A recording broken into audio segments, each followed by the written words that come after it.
In the previous module, we read about Mahendra's asset Iswaran. Now let us see what R.K. Laxman has to say about his master Mahendra. Mahendra would be up early in the morning, an early bird, and leave for work after breakfast, as we should all do. Carrying some prepared food with him, would also take his lunch with him.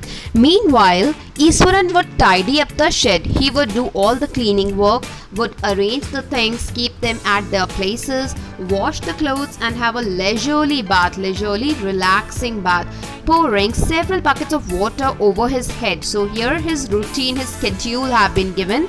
That's important. Muttering a prayer all the while, and while taking a bath, while pouring several buckets of water over his head, he would say a prayer. Muttering means to speak in a low and unclear voice. It would be lunch time by then. Here then refers to by the time he would take his bath. After having his lunch, he would read for a while before dozing off. Before taking a nap, before sleeping, he would read.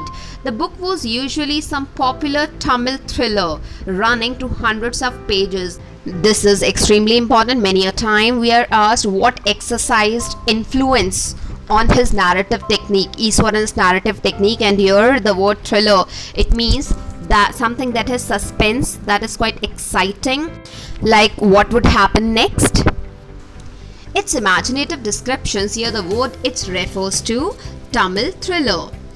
Imaginative descriptions and narrative flourishes, how the story progresses, would hold Iswaran in thrall. What do you mean by in thrall? If we are in thrall, that means we are paying close attention to something or are very much interested in something.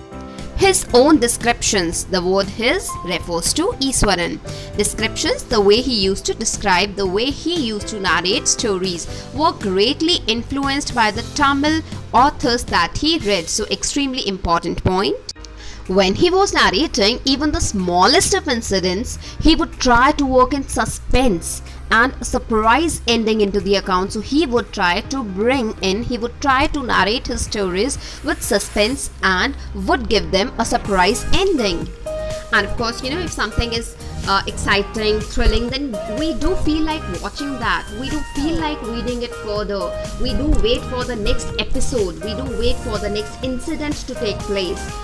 For example, instead of saying that he had come across an uprooted tree on the highway, he would say, with eyebrows suitably arched, raised, and hands held out, stretched out in a dramatic gesture, the road was deserted and I was all alone. Deserted means nobody was there. And in the next line, the word spotted means he saw. Enormous, very big, huge.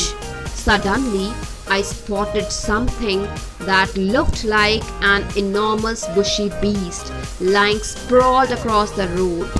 Bushy means covered with bushes.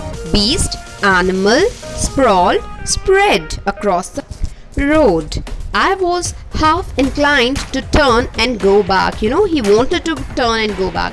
But as I came closer, I saw that it was a fallen tree with its dry branches spread out. So here we have seen how Iswaran incorporated suspense and surprise ending. This is how he would talk about an uprooted tree. He would say that he came across a bushy beast, and on close observation he found that to be an uprooted tree. This was his way of narrating stories. Mahendra would stretch himself back in his canvas chair and listen to Iswaran's tales uncritically. Tales, his stories, uncritically, without reviewing, without giving his viewpoint. He would just enjoy the story narration done by Iswaran, his cook. Thank you for watching. Next module awaits you. Bye bye.